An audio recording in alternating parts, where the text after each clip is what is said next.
Primary ಮಕ್ಕಳಿಗೆ ಇಷ್ಟು ಬೇಗ ಅದೊಂದು ಎಕ್ಸಾಮ್ ಬೇಡ ಅನೌನ್ಸ್ ಮಾಡಿರೋ ಪ್ರಕಾರ ನಡೆಯೋದೇ ಬೆಸ್ಟ್. ಜನರೇಷನ್ ಮಕ್ಕಳಿಗೆ ಆಫ್ಟರ್ ಕರೋನಾ ತುಂಬಾ ಕಷ್ಟ ಆಗುತ್ತೆ. ಮಕ್ಕಳ ಮೇಲೆ ಒಂದು ರೀತಿ ಮಾನಸಿಕ ಒತ್ತಡವನ್ನು ಅದು ಹಾಕುತ್ತೆ. ಓದಕ್ಕೆ ಕಷ್ಟ ಆಗುತ್ತೆ.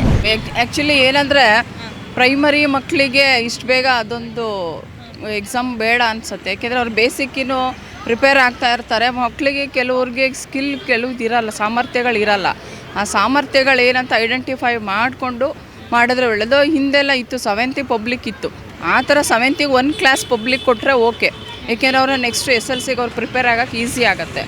ಏಕದಮ್ಮ ಅವರಿಗೆ 5th 8th 9th ಅಂತ ಕೊಟ್ಬಿಟ್ರೆ ಆ ಮಕ್ಕಳಿಗೆ ಏನಾಗುತ್ತೆ, ಅಯ್ಯೋ ಪಬ್ಲಿಕ್ ಎಕ್ಸಾಮ್ ಅನ್ನೊಂದು ಭಯಕ್ಕೇನಾದರೂ ಅವ್ರು ಓದೋದು ಬಿಟ್ಬಿಡ್ತಾರೋ ಏನೋ. ಯಾಕೆಂದರೆ ಟೀಚರ್ಸ್ ಗ್ರಿಪ್ಪಲ್ಲಿ ಇರೋದ್ರಿಂದ ಮಕ್ಕಳು ಟೀಚರ್ಸ್ ಹೇಳ್ದಂಗೆ ಕೇಳ್ಕೊಂಡು ಬರ್ತಾ ಇರ್ತಾರೆ. ಆಮೇಲೆ ಏನಾಗುತ್ತೆ, ಭಯ ಅನ್ನೋದ್ರಿಂದ ಓದೋಕ್ಕೆ ಡ್ರಾಪ್ ಔಟ್ ಆಗಿಬಿಟ್ರೆ ಕಷ್ಟ ಆಗುತ್ತೆ. ಹಾಗಾಗಿ ಮಕ್ಕಳು ಎಷ್ಟರ ಮಟ್ಟಿಗೆ ಅಂದರೆ ಟೀಚರ್ಸ್ ಹೇಳಿದ ಕ್ವಶನ್ನೇ ಬರುತ್ತೆ, ಅವ್ರು ಹೇಳಿದ್ದೆ ಅನ್ನೋ. ಯಾಕೆಂದರೆ ಟೀಚರೇ ಅವರಿಗೆ ಮೇನ್ ಇದಾಗೋಗ್ಬಿಟ್ಟಿರ್ತಾರೆ. ಯಾಕೆಂದರೆ ಮಕ್ಕಳನ್ನ ನಾವು ಕಲಿಸ್ಬೇಕು ಅಂದರೆ ನಿಮ್ಮ ಮಿಸ್ಸಿಗೆ ಹೇಳ್ತೀವಿ ಅಂತ ಪೇರೆಂಟ್ಸ್ ಹೇಳಿದ್ರೆ ಮಕ್ಕಳು ಅವಾಗ ಕಲ್ತ್ಕೊಳ್ತಾರೆ. ಆ ಥರ ಇರುತ್ತೆ. ಹಾಗಾಗಿ ಏನೋ ಒಂದು 7th ಒಂದು ಪಬ್ಲಿಕ್ ಇದ್ದರೆ ಓಕೆ. ನೀವು ಹೇಳೋದು ಒಂದು ಕಡೆ ಆದರೆ ಇನ್ನೊಂದು ಚರ್ಚೆ ಅಂದರೆ ಕೊರೋನಾ ಬಂದಮೇಲೆ ಮಕ್ಕಳು ಅಷ್ಟು ಸ್ಕಿಲ್ ಹೌದು ಅದಕ್ಕೆ ಎವ್ರಿ ಇಯರ್ ಮಾಡಿದ್ರೆ ಒಳ್ಳೇದು ಅಂತ. ಅದನ್ನು ಯಾಕಂದರೆ ಈಗ ಸಡನ್ನಾಗಿ ಅವ್ರು ಈ ಥರ ಕೊಟ್ಬಿಟ್ರೆ ಕಷ್ಟ ಆಗುತ್ತೆ. ಯಾಕೆ ಸ್ಕೂಲ್ ಲೆವೆಲಲ್ಲೇ ಈಗ ಹೆಂಗೆ ನಾವು SLCಗೆ ಪ್ರಿಪ್ರೇಟ್ರಿ ಮಾಡ್ತಾ ಬರ್ತೀವಲ್ಲ, school level, district level, state level, ಆ ಥರ ಮಕ್ಕಳನ್ನ ಪ್ರಿಪೇರ್ ಮಾಡ್ತಾ ಬಂದರೆ ಬೇಕಾದ್ರೆ ಅವರ ಪ್ರಕಾರನೇ ನಾವು ಪಬ್ಲಿಕ್ ಸ್ಕಿಲ್ ಆಗ್ತಾ ಹೋದರೆ ಅವ್ರಿಗೆ ಪಬ್ಲಿಕ್ ಬೋರ್ಡ್ ಎಕ್ಸಾಮಿಗೆ ತರೋ ಆಗ್ತಾರೆ. ಉಮಾ ಅಂತ. ಬೋರ್ಡ್ ಎಕ್ಸಾಮ್ಸು ಅಷ್ಟು 8th 9th 6th 5th ಮಕ್ಕಳಿಗೆ ಏನು ಅಷ್ಟು ಬೇಕಾಗಿಲ್ಲ. ಬಟ್ ಆರ್ಡರ್ ಅಂತೂ ಆಗಿದೆ, ಅರೇಂಜ್ಮೆಂಟ್ಸ್ ಎಲ್ಲ ಆಗಿದೆ. ಅದ್ರ ಪ್ರಕಾರ ಹೈಕೋರ್ಟ್ ಕ್ಯಾನ್ಸಲ್ ಮಾಡಿದೆ, ಓಕೆ. ಬಟ್ ಮಕ್ಕಳ ಒಂದು ಇದರಿಂದ ನಾವು ನೋಡಿದ್ರೆ ಎಷ್ಟು ಡಿಸ್ಟರ್ಬೆನ್ಸ್ ಆಗುತ್ತೆ ಗೊತ್ತಾ. ಅದನ್ನೆಲ್ಲ ಮತ್ತೆ ಪೋಸ್ಟ್ಪೋನ್ ಮಾಡ್ತಾರೆ, ಕ್ಯಾನ್ಸಲ್ ಆಯಿತು ಅಂತ ಪೋಸ್ಟ್ಪೋನ್ ಮಾಡ್ತಾರೆ. ಎಷ್ಟು ಡಿಸ್ಟರ್ಬೆನ್ಸ್ ಆಗುತ್ತೆ. ಮತ್ತು ನಾವು SSLC ಸ್ಟೂಡೆಂಟ್ಸ್ಗೆ ಕಾನ್ಸಂಟ್ರೇಟ್ ಮಾಡೋಕ್ಕಾಗಲ್ಲ. ಇದ್ರ ಪರವಾಗಿ ನಾವು ವರ್ಕ್ ಮಾಡಬೇಕು. ತುಂಬ ಡಿಸ್ಟರ್ಬೆನ್ಸ್. ಏನೇ ಡಿಸಿಷನ್ ತೊಗೊಂಡ್ರೂ ಅದು ಮುಂಚಿತವಾಗಿ ತೊಗೊಬೇಕು ಅವರು. ಆವಾಗ ಎಲ್ಲವನ್ನೂ ಕೂಡ ಸಿಸ್ಟಮ್ಯಾಟಿಕ್ಕಾಗಿ ಮಾಡಲಿಕ್ಕೆ ಈಸಿ ಆಗುತ್ತೆ. ಲಾಸ್ಟ್ ನಿಕ್ ಆಫ್ ದ ಮೂಮೆಂಟಲ್ಲಿ ಯಾವುದೇ ಡಿಸಿಷನ್ ತೊಗೊಂಡ್ರೂ ಡಿಸ್ಟರ್ಬೆನ್ಸ್ ಆಗೋದು. ಹೌದು ಎಲ್ಲ ಎಸ್ ಹೌದು. ಅದಕ್ಕೆ ತಕ್ಕಂತಾಗಿ ನಾವು ಪ್ರಿಪೇರ್ ಆಗಿದ್ದೀವಿ. ಬಟ್ ಬೋರ್ಡ್ ಎಕ್ಸಾಮ್ಸ್ ಅವ್ರಿಗೇನು ಬೇಕಾಗಿಲ್ಲ.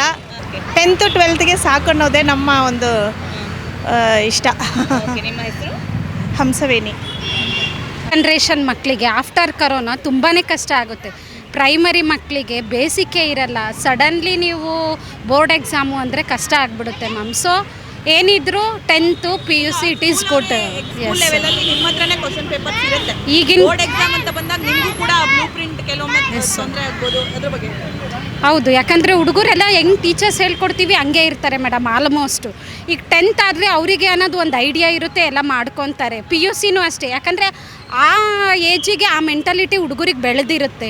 ಬಟ್ ಈಗ ಮಕ್ಕಳು ಕರೋನಾ ಆದಮೇಲೆ ಫುಲ್ಲು ಮೆಂಟಾಲಿಟಿ ಚೇಂಜ್ ಆಗಿಬಿಟ್ಟಿರುತ್ತಲ್ಲ, ಸೊ ಕಷ್ಟ ಆಗುತ್ತೆ.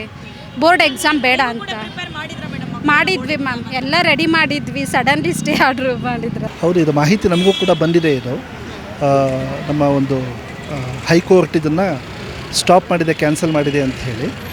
ಇದು ಸಹಜವಾಗಿ ಬೋರ್ಡ್ ಎಕ್ಸಾಮಿನೇಷನ್ ಈ ಮಕ್ಕಳಿಗೆ 5, 6, 7 ಮತ್ತು 11 ನೀವೇನು ಹೇಳ್ತಾ ಇದ್ದೀರಾ, ಮಕ್ಕಳ ಮೇಲೆ ಒಂದು ರೀತಿ ಮಾನಸಿಕ ಒತ್ತಡವನ್ನು ಅದು ಹಾಕುತ್ತೆ.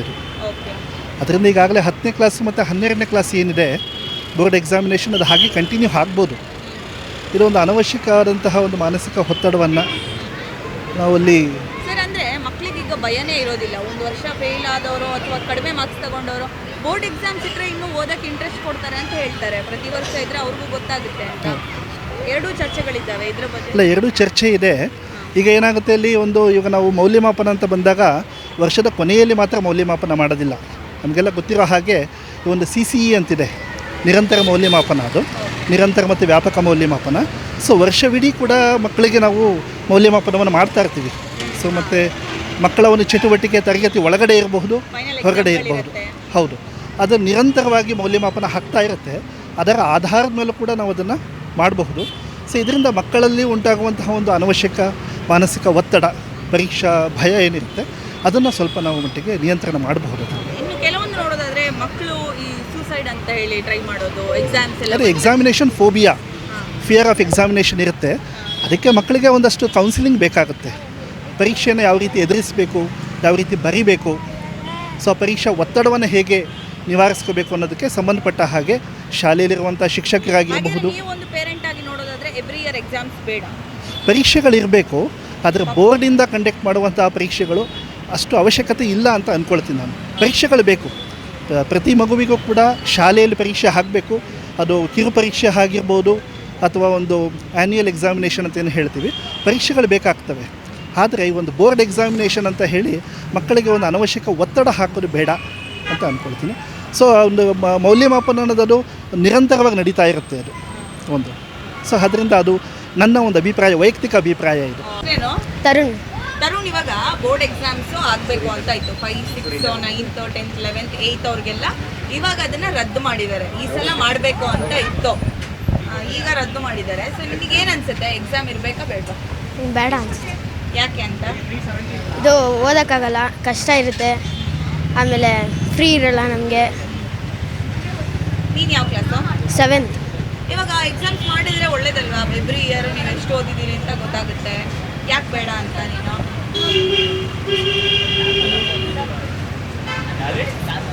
ಓದೋಕ್ಕೆ ಕಷ್ಟ ಆಗುತ್ತೆ, ಹಾಂ, ಅದಕ್ಕೆ ಬೇಡ ಅಂತ. ಬರೀ 12th, 7th ಮತ್ತು 10th ಅಲ್ಲಿ ಸಾಕು ಅಂತ? ಹಾಂ, ಬರೀ 10th ಸಾಕು ಅಂತ. ಬರೀ 10th ಅಲ್ಲಿ ಸಾಕು, PUC ಬೇಡ? ನಾವು 2nd PU ಸಾಕು. ಓಕೆ, ಬೇರೆ ಯಾವುದು ಬೇಡ?